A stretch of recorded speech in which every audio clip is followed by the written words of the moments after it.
episode of Love Family, Love Food channel. Today we're going to do a kids special, basically American style pancakes. Put loads of different toppings on.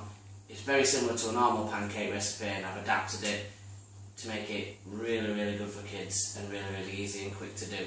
Right, so with simple ingredients today, we've got self-raising flour, we've got milk, we've got eggs, and this is vanilla paste. We don't need. You can use vanilla essence if you want to, but vanilla paste is the best. As you can see, we've got a mixing machine with a whisk on. You can whisk by hand if you want, it's absolutely fine. But it'll come into a bit of light when we get to it. So what we're going to do firstly is we're going to do a bit of weighing out. I'll just put the recipe up for you, and then I'll go through it a bit.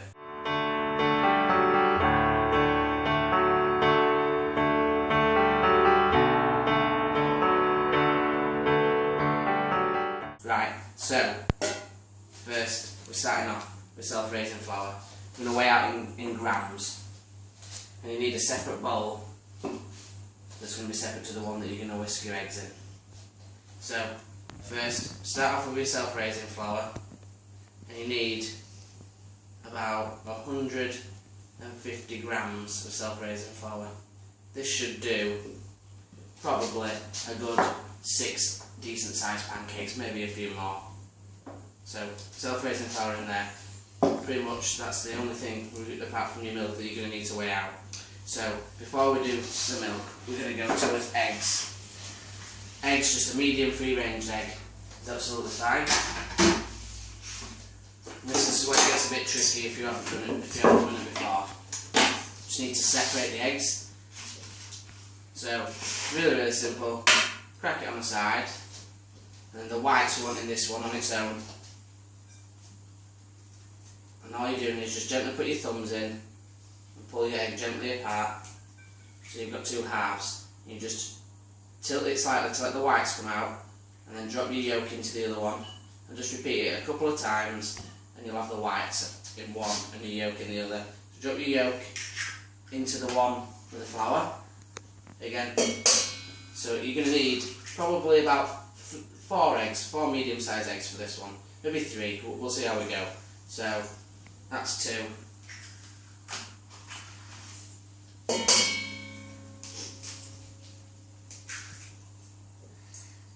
Again, just shipping the egg between 2.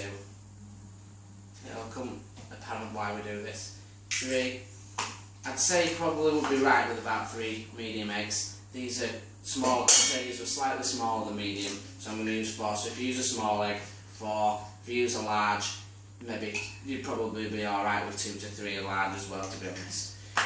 So that's your eggs. Obviously straight away wash your hands when you use anything to do with eggs. You don't want to poison anybody, so straight away wash your hands, get rid of that. So we've got there's whites in this one, which we're going to put on the machine. We're going to leave it there for a second. Or, like I said, you can do it by hand, but we'll get to that in a minute. So you've got your flour and your egg yolks in there. Now bring back the scales. And we're going to add milk. Now you can weigh this out in grams as well. It's absolutely fine. Not a problem. So you just pour your milk into your flour and your egg mixture. Again, you want about, I'd say, 130 grams of milk is about right there. So 130 grams. And we use this vanilla bean puree. Absolutely stunning stuff. This is brilliant. This. For this, you don't have to have vanilla in if you don't want to, but I love vanilla, and so do my children. So we're going to put a full teaspoon and a half in there. Obviously, if you like more vanilla, you can put more vanilla in. If you like less, or even if you don't like it, you don't have to put it in. It's fine. At this stage, I should say, if you want a different flavour to your pancake, you could also add probably a teaspoon's worth of ground cinnamon, or a teaspoon of nutmeg or ginger. It just gives a different theme to it. If you're going to put cranberries in or anything like that, you can use it like as a Christmas kind of pancake. Right, so now we've got there's whites in there. And we've got egg yolks, there's vanilla, and there's flour and milk in there. So what I'm going to do is get a little whisk. I'm just going to mix that up into like a paste kind of texture. If you want to come and have a look. If you'd imagine a normal pancake batter would be runny, and we want this slightly thick. As you can see, it leaves like a slight trail, and the reason for that is when we whip as whites, we're gonna fold the whites into it, so that's gonna give us a bit more wetness to it, and it's gonna make it a lighter mix. So you want it about that texture's perfect, just dripping off you and leaving a trail. So next part is the noisy part. We're just going to whisk as whites. Now when you whisk your whites, like I said, you can do it by hand, but just make sure you've got a dry, clean bowl with a whisk. You can do it, or you can use your machine. So I'm just going to do it by machine because it's quicker, but you don't have to.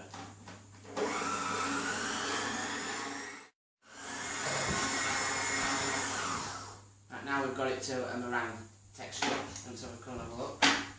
It's just a soft meringue, there's no sugar in it or anything like that. So the reason we don't add sugar when you use a pancake mix is because when it hits the pan and it's very hot, it will burn the sugar, it'll caramelise it. So now what we're going to do, just going to take this mixture.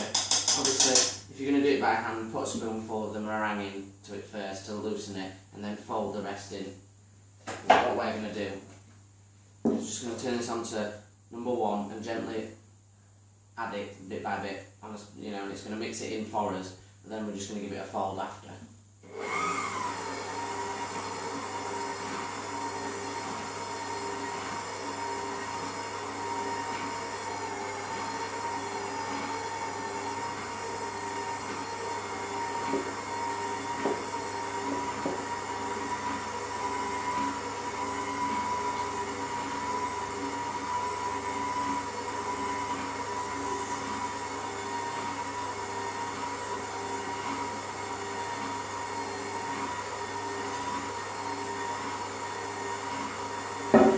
So, just give that one little mix. Just be careful, you don't want it on too high of a speed because you don't want to knock the air out that you've created in it.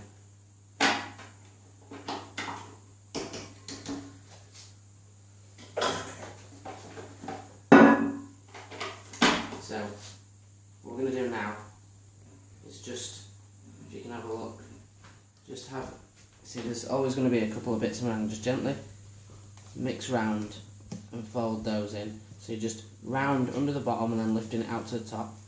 Takes a couple of seconds, and as you can see the mixture now is a lot looser and it's a lot more foamy and a lot ready to rise. So catch me in 2 seconds and we'll show you how we're going to cook them up.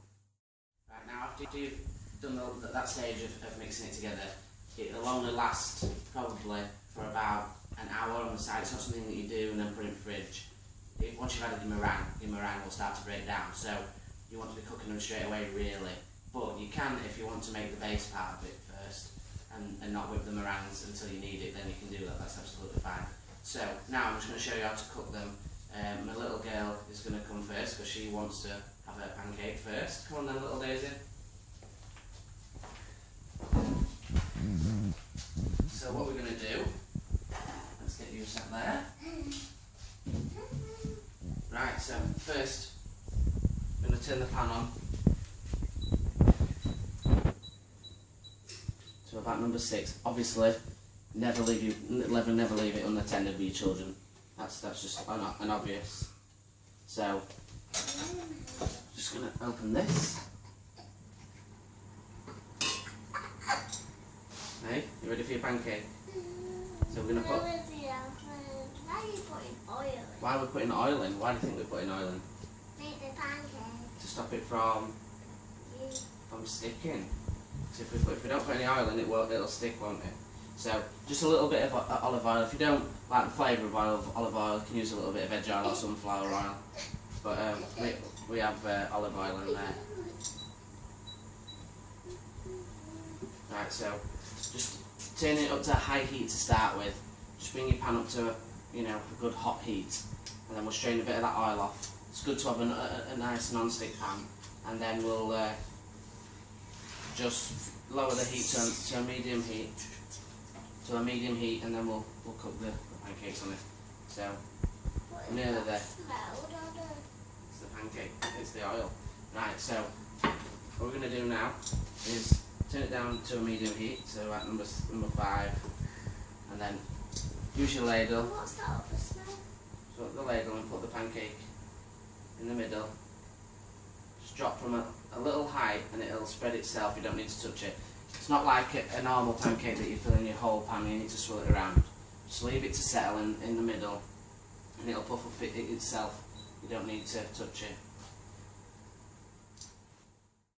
Right, so as soon as you've left it for a couple of seconds you can see that it's actually starting to form its shape. Just have a little look underneath and you can see that it's starting to colour. Use a spatula, just a quick little flip.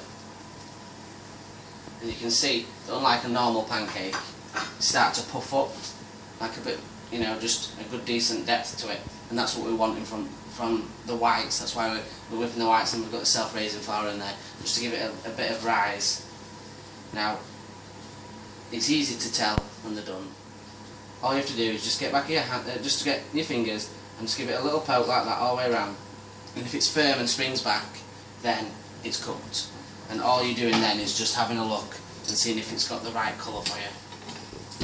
So, have a look underneath. Beautiful, beautiful colour. So we flip it over there. And now what I use is a really good tool for my children, is we use a roller. You know, just a normal pizza roller. The reason is it's brilliant to cut into little pieces. So I just go through, and as you can see, if you look, it's very foamy, very light inside, really beautiful. So I do that, and then you can add your jam, your syrup, your sugar, whatever you want, and then it's perfect to eat. So we're just going to lift you down, and then the little boy would like to come and wait for his pancake, so you're going to take yours, Daisy, and go sit down. Right, my little boy Noah's going to come and get his now, so let's put the pan back on. Come on, little man. Oh. Just turn now a bit nice and warm, and just can turn it down a bit. So touch more oil on there. Because we're not actually going to leave the oil on, we're just going to give it a little shake around with the hot pan. Just get rid of it because we don't want too much fat in there. Right, so again, straight in the middle from height, and that'll make the shape of your pancake. All you're just doing is letting it settle down in the pan. Once it settles, it'll form a crust and then it'll start to puff up. Again, it's ready to turn. It's puffed up nicely. Get your spatula and a gentle little flip.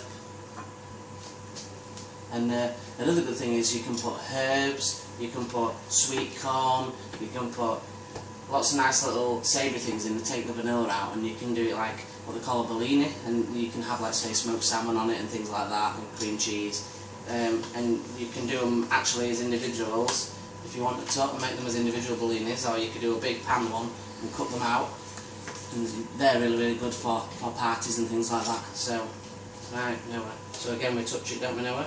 Like that. See if it's cooked, and that's cooked. Right, so I'm going to give it to Noah. And then Noah will roll this for you, as we did before. And then you can jump down if you've got a good hold on it. There we go. Is that nice, Daisy? That's good. Right, so as you can see, it's quite a quick and easy thing to do. You can put whatever you want there for your kids. If you have if you have more than one people, it's going to do at least 6 to 8 pancakes. And you can also freeze them, which is brilliant. So you can make them in advance. Just like that. So you can make them in advance, and they're brilliant. So give them a try. I'm sure your kids will love them, and I'm sure your friends will love them. You can also put strawberries, chocolate sauce, ice cream, and they'll go with all that. It's absolutely brilliant. This recipe works with waffles as well. So if you want to put it in a waffle iron, it'll work with that as well. So give it a try and enjoy yourself.